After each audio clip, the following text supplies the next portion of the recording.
نحمدہ و نصلی علی رسول الکریم اما بعد اعوذ باللہ من الشیطان الرجیم بسم اللہ الرحمن الرحیم امن ہوا قانت آناء اللیل ساجدا وقائما یحذر الآخرۃ ویرجو رحمت ربہ قل هل یستوی الذین یعلمون والذین لا یعلمون انما یتذکر اولو الالباب قل یا عبادی الذین آمنوا اتقوا ربکم للذین احسنوا فی ہذہ الدنیا حسنۃ وارض اللہ واسعۃ انما یوفی الصابرون اجرهم بغیر حساب قل انی امرت ان اعبد اللہ مخلصا لہ الدین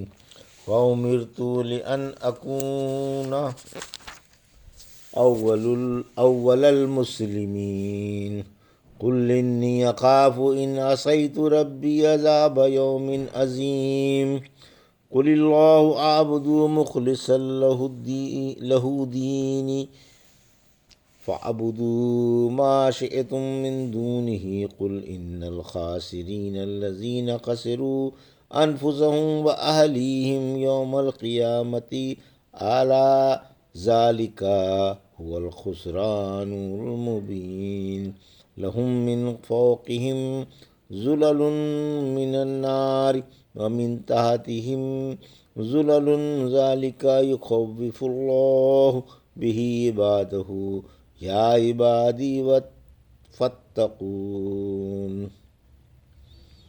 ابھی آپ نے سورہ زمر کی آیت 9 سے 16 کی تلاوت سماعت فرمائی۔ ان آیتوں کا ترجمہ اور تفسیر اس طرح ہے: امن ہوا قانت آناء اللیل ساجدا وقائما یحذر الآخرۃ ویرجو رحمت ربہ قل هل یستوی الذین یعلمون والذین لا یعلمون انما یتذکر اولو الالباب۔ آیت 9۔ ترجمہ: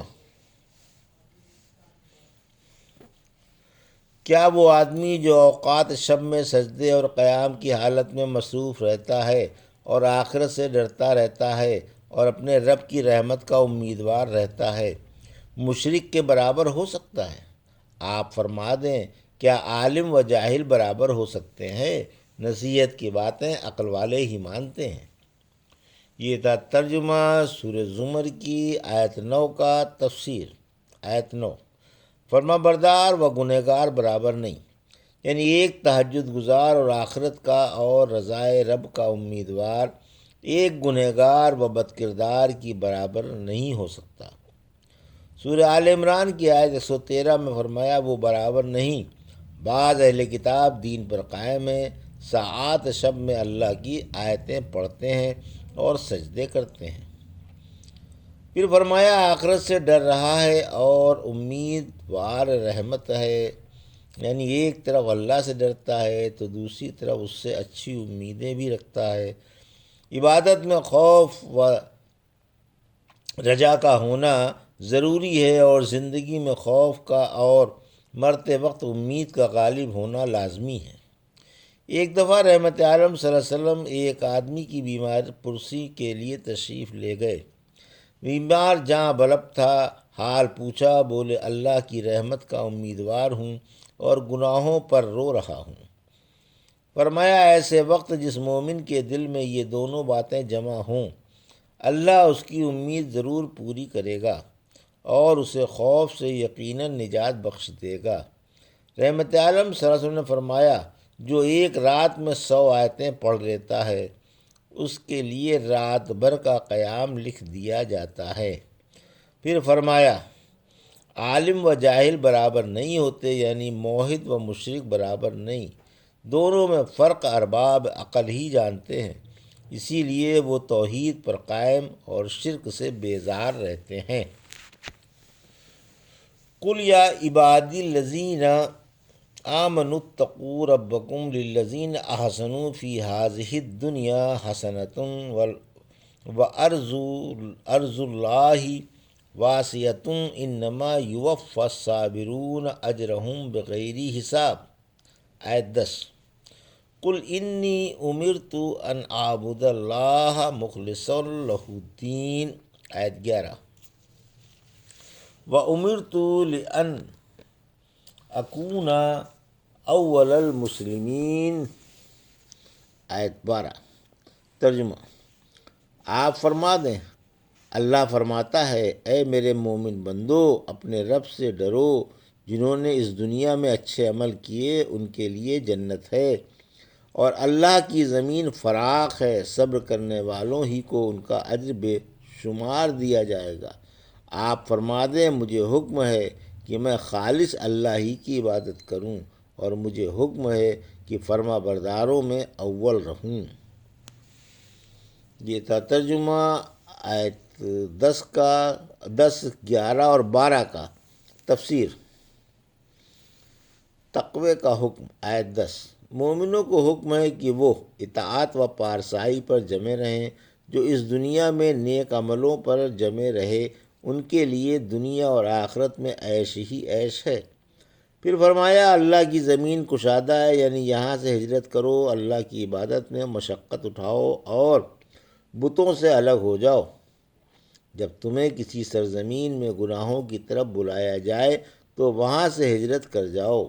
پھر فرمایا، صبر والوں کے لیے بے حساب اجر ہے، یعنی ناپ تول کر نہیں دیا جائے گا بلکہ لب بھر بھر کر دیا جائے گا، اور نیکیوں کا ثواب حساب کر کے نہیں دیا جائے گا بلکہ حساب سے زیادہ دیا جائے گا، اور جنتی نعمتوں سے مالا مال کر دیا جائے گا۔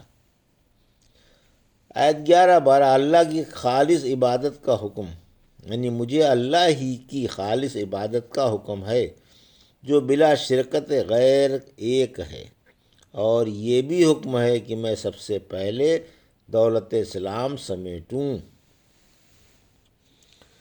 قل انی اخاف ان عصیت ربی عذاب یوم عظیم۔ آیت 13، قل اللہ اعبد مخلصا لہ دینی۔ آیت 12، فاعبدوا ما شئتم من دونہ قل ان الخاسرین الذین خسروا انفسهم واہلیہم یوم القیامۃ الا ذلک هو الخسران المبین۔ آیت 15، لہم من فوقہم ظلل من النار ومن تحتہم ظلل ذلک یخوف اللہ بہ عبادہ یا عبادی فاتقون۔ آیت 16۔ ترجمہ، آپ فرما دیں کہ اگر میں اپنے رب کی نافرمانی کروں تو مجھے ایک بڑے دن کے عذاب کا ڈر ہے۔ آپ فرما دیں کہ میں خالص اللہ ہی کی عبادت کرتا ہوں، تم اسے چھوڑ کر جسے چاہو پوجو۔ آپ فرما دیں کہ اصلی ٹوٹے والے وہی ہیں جنہوں نے قیامت کے دن اپنے آپ کو اور اپنے گھر والوں کو نقصان پہنچایا۔ سن لو، یہی کھلا ہوا نقصان ہے، انہیں آگ اوپر سے بھی گھیرے ہوئے ہوگی اور نیچے سے بھی۔ اس سے اللہ اپنے بندوں کو ڈراتا ہے کہ اے میرے بندو، مجھی سے ڈرو۔ یہ تھا ترجمہ آیت 13 سے 16 کا۔ تفسیر۔ آیت 13، رحمت عالم صلی اللہ علیہ وسلم بھی نافرمانیوں سے ڈرتے تھے، یعنی اے پیارے رسول صلی اللہ علیہ وسلم، آپ ان سے فرما دیں کہ میں باوجود یہ کہ اللہ کا رسول ہوں پھر بھی اللہ تعالیٰ کی نافرمانیوں سے ڈرتا ہوں، کیونکہ مجھے قیامت کے دن کے عذاب کا ڈر ہے۔ بڑوں سے خطاب کر کے چھوٹوں کو ڈرایا جا رہا ہے، نیز شرط کا پایا جانا ضروری نہیں، اللہ کے نبی معصوم تھے۔ آیت 14، یعنی آپ فرما دیں کہ میں تو خلوص سے اپنے اللہ کی پرستش کرتا ہوں، مشرکو تم اللہ کو چھوڑ کر جس کی چاہو پرستش کرو۔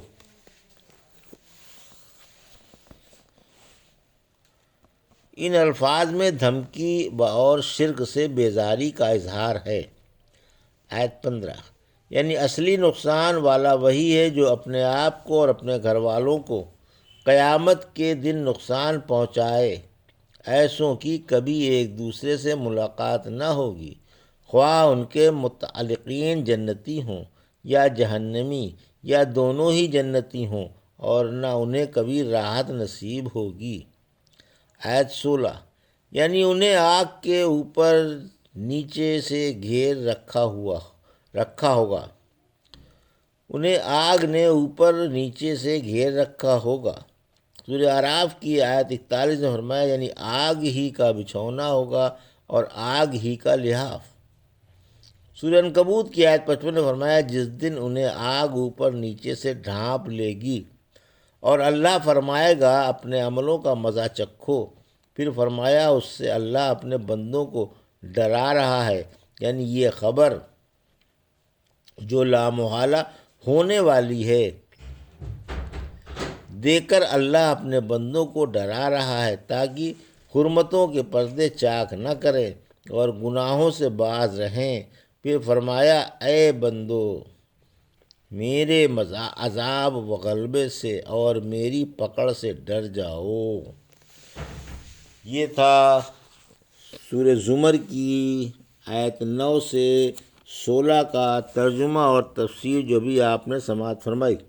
بارک اللہ لی و لکم فی القرآن الحکیم و نفعنا ایاکم بآیات الذکر الحکیم۔